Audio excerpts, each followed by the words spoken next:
when I first started J1 Jiu-Jitsu, I wanted to do Jiu-Jitsu without a gi, strangely enough. Then I decided that was a bad idea, and instead I went to doing no gi for half a year and gi for half a year. And to my surprise, I found the no gi, a lot of the stuff that I'd learned when I was younger, it was very difficult to do when we switched to a no gi kind of situation where we didn't have clothes to hold on to. Things like collar chokes, for example, they're not that useful to do when somebody's just wearing a t-shirt.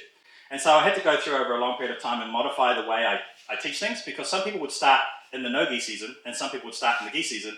And if I was teaching them something that I used to do in the gi season to the no gi starters, they'd often get really confused by the time they got to the no gi, or the other way around, whatever I said. So the basic way of doing a hip throw, the way that we pretty much did it in the old days, is I'd hold on with this nice judo grip in here, come in through here, grab the belt, turn, load him up, put him over the top, and he'd do this break fall in this position over here. That's the end result at the beginning. And then, of course, when I don't have these things to hold on to, I have to switch to something a bit more no-gi-y, where I'm much closer, right? So something like this, and I'm ending up modifying the technique with smaller movements and holding on with the body. That's the second half that we're going to try and get to as well. So I want you to learn something that you can do gi and something that you can do no gi, depending on who's there. And the story for that is that I did have a student who was attacked by a guy. He had a shirt on at the time, only a t-shirt. He did a nice beautiful taitoshi and he threw the guy's shirt, but the guy was still there, and then he was now fighting a half-naked man as opposed to fighting a fully clothed guy. So from that point on, I said, hey, why don't we just hold on to the body instead of just holding on to the gi?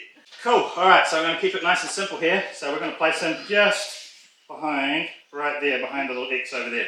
Right, I'm going to hold on to him. So I'm holding on right here. I'm holding on right here. So I've got a nice little grip in here. Here was that step that I just did. Right, oh, my arm gets in the way. Where am I going to put my arm? Right, I'm going to go underneath for now. We're going to grab a hold of his belt, just because it's easy. I'm going to turn exactly the same way. Okay, there's a little bit of a gap between me and him. If I'm directly on him, I've got no space to go down. I'm going to lower myself, bring him forward, and I'm just going to lift him off the ground. Okay, so again, step, turn, and just lift them off the ground. We want to try and get that little bit of control first before we actually start slamming people on the ground.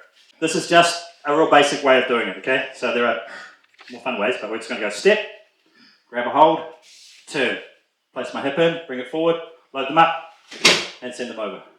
When you send them over, we want to hold on to the arm, and we want to straighten ourselves in this position in here so that we're pulling on the arm at the same time as we're making them land. That supports them, but it also sets us up for the next step.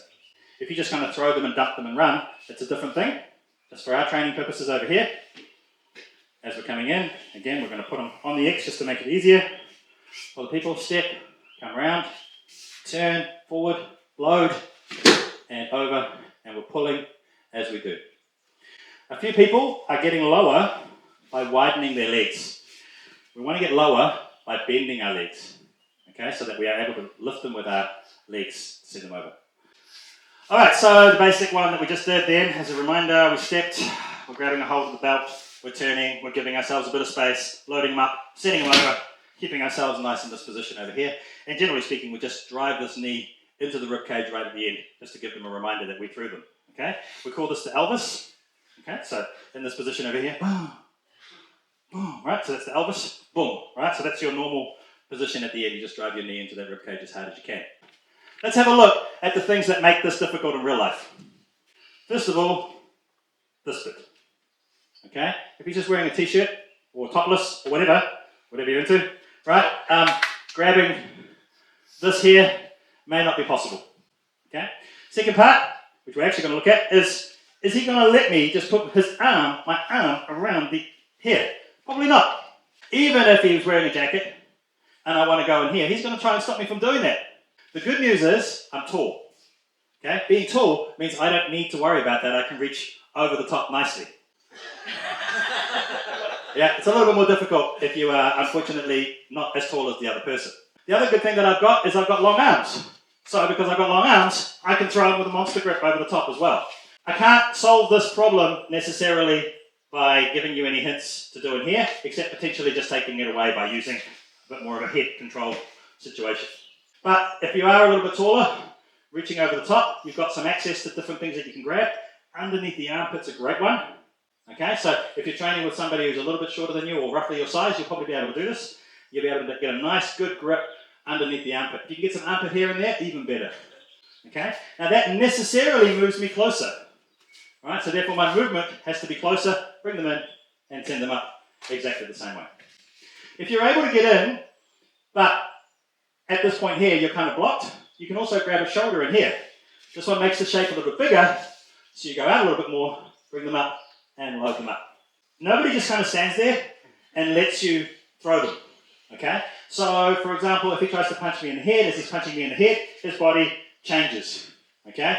If he's pushing at me in some sort of way, his body changes. Okay?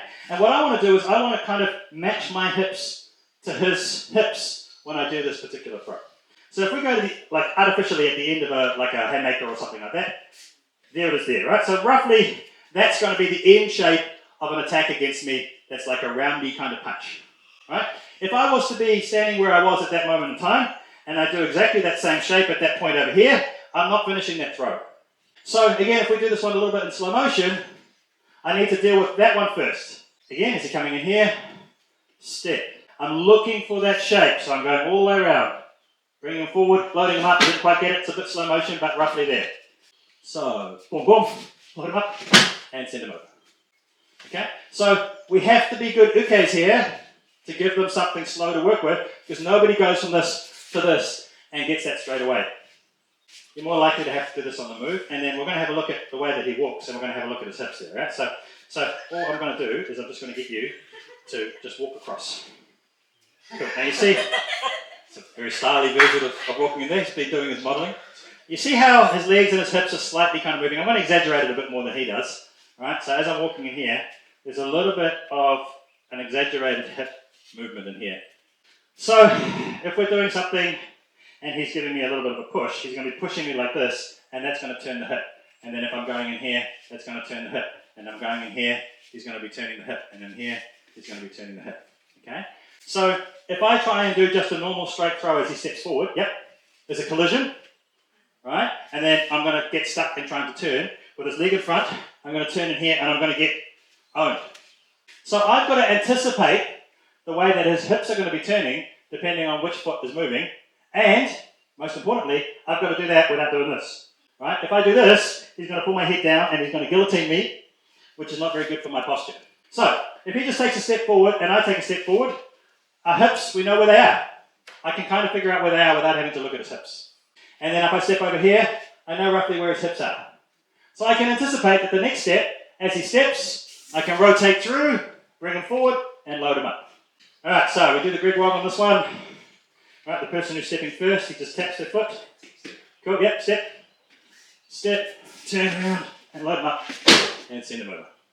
If we do this completely wrong, and I'm going forward, and then trying to do the hip throw in this direction over here, that's going to make things really, really difficult. But sometimes I actually want him to go this way.